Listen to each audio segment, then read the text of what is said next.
Hey guys, it's Forex James. Another video for you.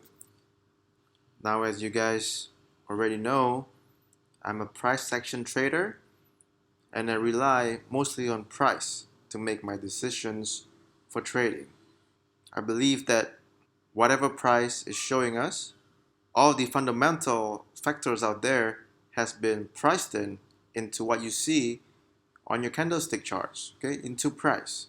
But I'd like to share with you today an indicator that I use.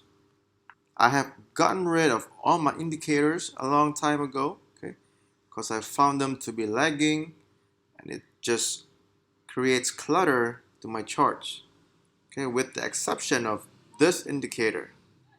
Now, this is just a CCI that I'm using, okay, but it's not about the indicator itself, but it's more of how I use it.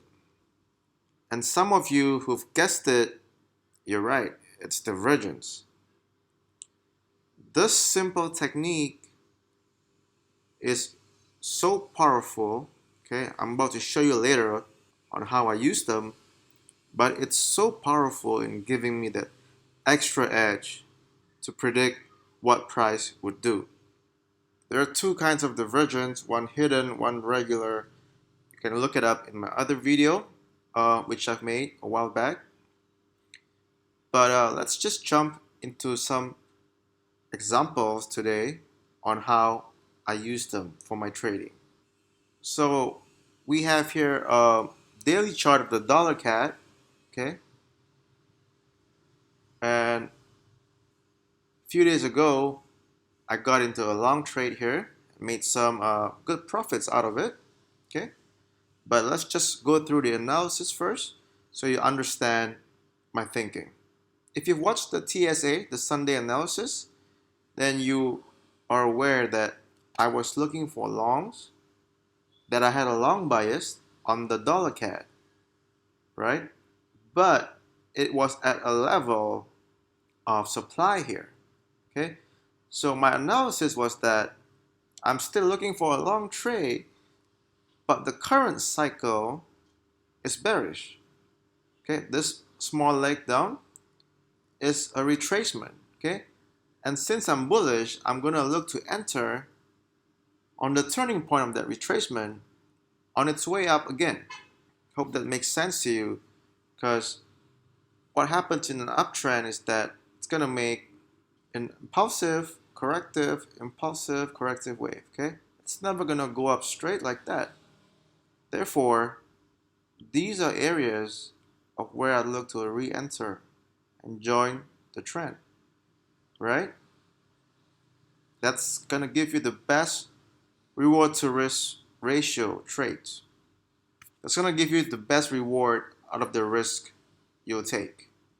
Zooming in further on the H4, okay, we have a few levels here of demand, right? This is a nice demand level, this one as well. You can see it more clearly on the H1.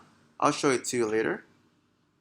So what I did was got into a short trade initially, okay, because remember it's in a down cycle, and to be honest, I was just aiming for a one-to-one risk to reward trade, okay, because I know I'm going against the trend, the impulsive wave. Okay, so I was more careful, I was more ready to take my profits off the table in case price turn, right?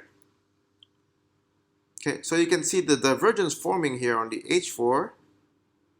Okay, price making lower low and indicator made a higher low, which indicates a reversal is likely to happen.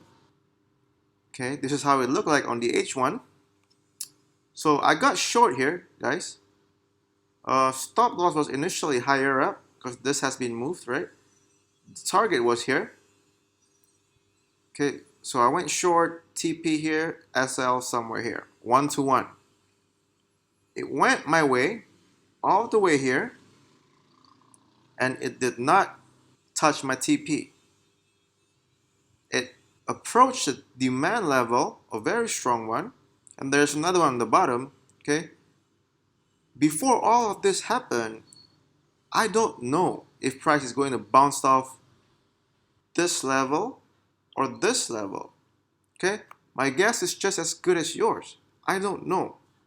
Price will tell me what to do. So I saw this bearish candle here form, okay, a long wick candle, a bullish candle, sorry. This was initially a black candle to the downside, a bearish one, and it closed way up here, higher than the lowest point, indicating that there's a lot of buying pressure here. Okay, whenever you see a long wick like this, which is one of my favorite triggers to get into a trade, okay, it's telling us that this is purely rejection, okay, or just a fake out simply, right? Because a range has formed here.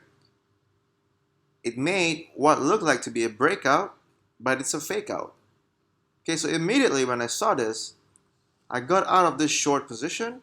I entered a long, stop loss below, and aim for my for the next highs here, which is 321. Okay. So this divergence here gave me the extra confirmation that price will likely turn to the upside from this point onwards. Besides the levels, besides the fake out, now I have the divergence to give me the extra confidence to go into a long. Okay, and this was a really good trade. I'd like to share with you another trade on the EU. Okay, we have 4 time frames here on the EU. Again, those of you who've watched my Sunday analysis, I predicted that price would go to this level and made a bounce. Okay, my prediction back then was that it's gonna go lower. Okay, but the key level I was eyeing for was this guy here.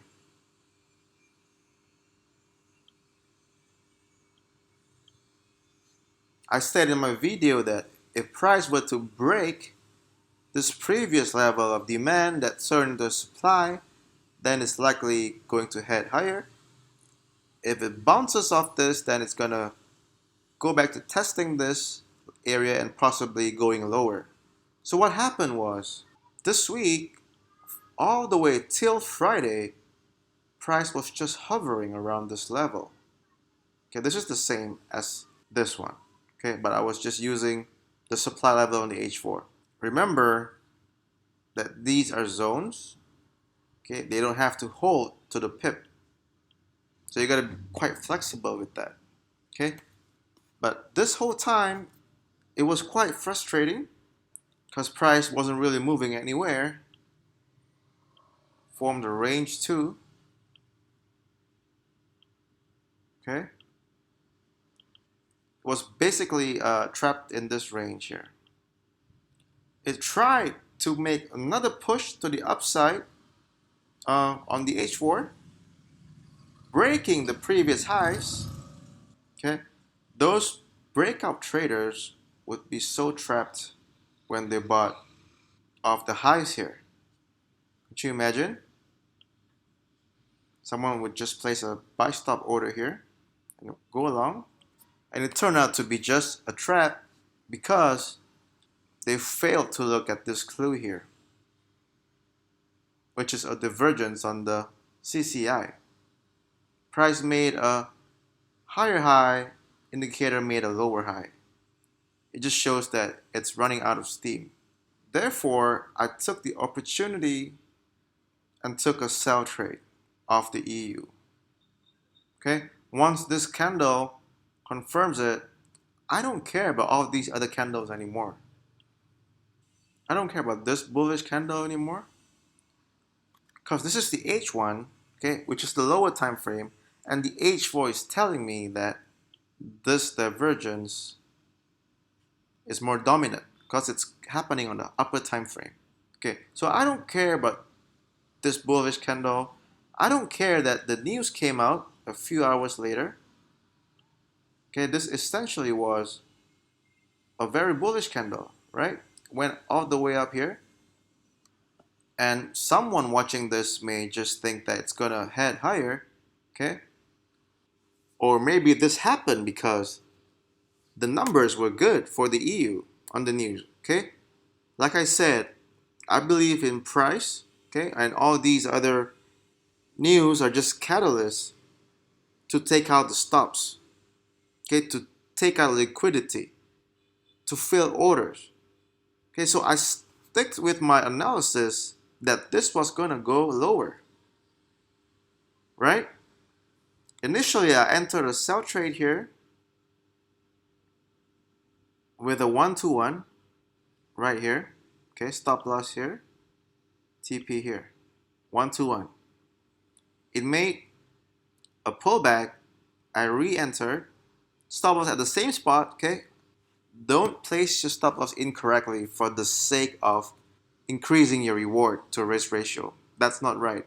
It has to be either placed up here, far away, or at least far enough. Okay, and the next one was a 3-to-1. Okay, and it finally broke the range here to the downside. Okay, this was Friday in the New York session towards the close of the week. Friday, Thursday, Wednesday, Tuesday, Monday. Range play the whole time. Okay, as you can imagine, the longer the range, the more powerful the breakout. That's gonna end it pretty much for this video. I hope you'll be able to use divergence for your own trading.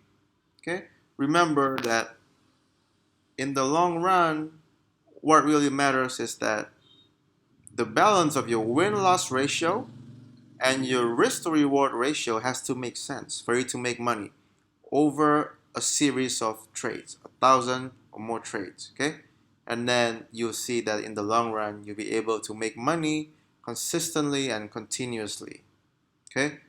I hope this adds value to your trading. Thank you for watching, guys. Don't forget to like the video if you've enjoyed it and subscribe to my channel. Okay? I'll talk to you guys later. Yeah.